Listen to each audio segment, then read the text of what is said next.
Start.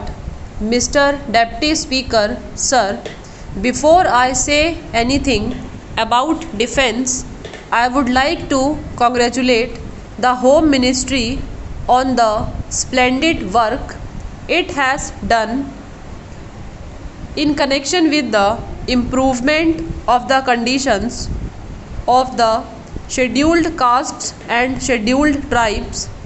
The present Home Minister and his ministry are not splendid money on good schemes as used to be done in the past. They have got very many schemes, and those schemes are really worth spending lot of money. They are really for the benefit of these communities. I was going to ask the Home Ministry to set up a separate fund for the construction of houses for these communities, since the ministry concerned with housing had completely neglected this problem which is facing these communities.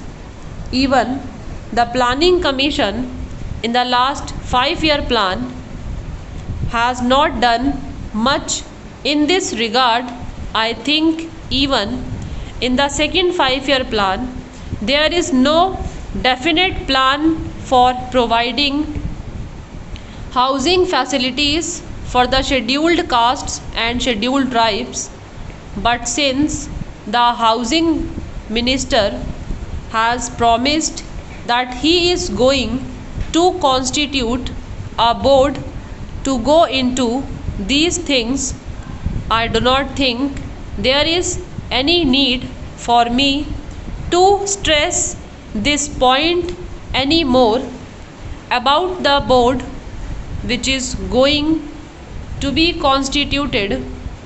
I would definitely like to say a few words.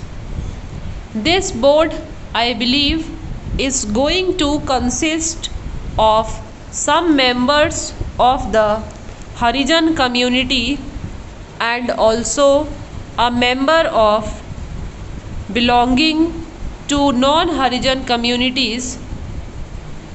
In any case, I would very much like that this board, which will of course function under the Home Ministry, should have as its chairman a non-Harijan.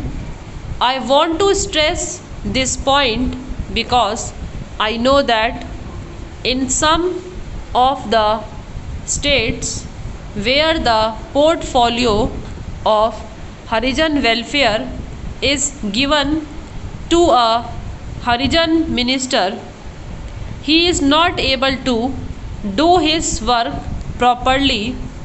It is not because he cannot do it.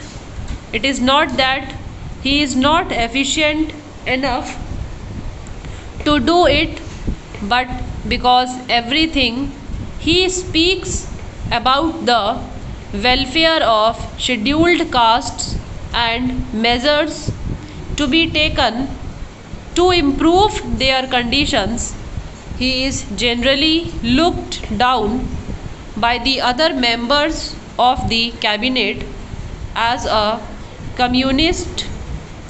If the same thing is done by a member belonging to a non-Harijan community, he will be considered to be going a national service.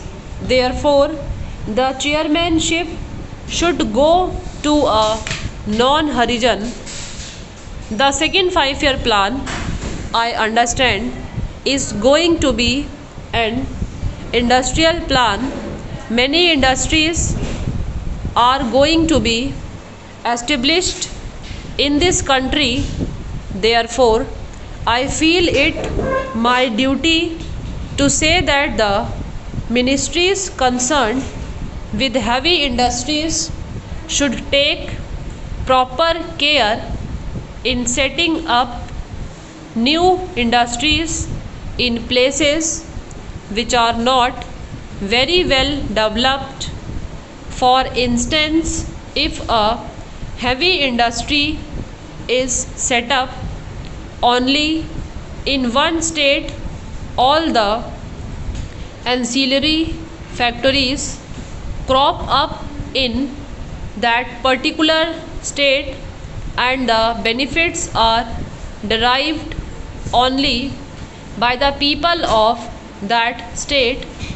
Even in the case of employment in those factories, it is always observed that the people belonging to that particular state get the preference and the people belonging to other stages do not get any benefit out of it. Therefore, the ministry should take proper care to see that these heavy industries are located in such places that they cater not only to one particular state but can also cater to more than one other. For instance, if a factory is located in the center of a state, the benefits of it will be derived only by the people of that particular state. There is a factory in Madras, the Pirambar coach factory, which is producing coaches, that is located in the heart of the city of Madras. It cannot help the people of either Andhra or Kerala if the same factory were to be located on the borders. There may be so many ancillary industries, feeder industries in Andhra or in Kerala, because it is located in the heart of the city of Madras. Only the people of that state could make any profit out of it. Therefore, I appeal to the ministry concerned to take proper steps to locate the future industries in such places so that they could be of help not only to one state but be of help to more than one state. In Hyderabad, there is a place which produces thermal power, but there are no industries to make use of that power. Repeated requests have been made by the government of Hyderabad, but the ministry at the centers is not at all taking any notice of it.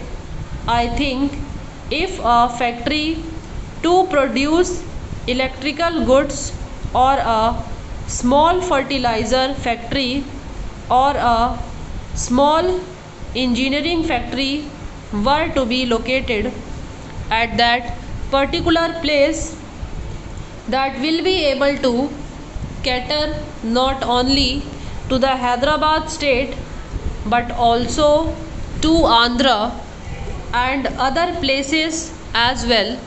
Therefore, it is necessary that steps should be taken to see that heavy industries are located not in one particular state but on the borders of the states.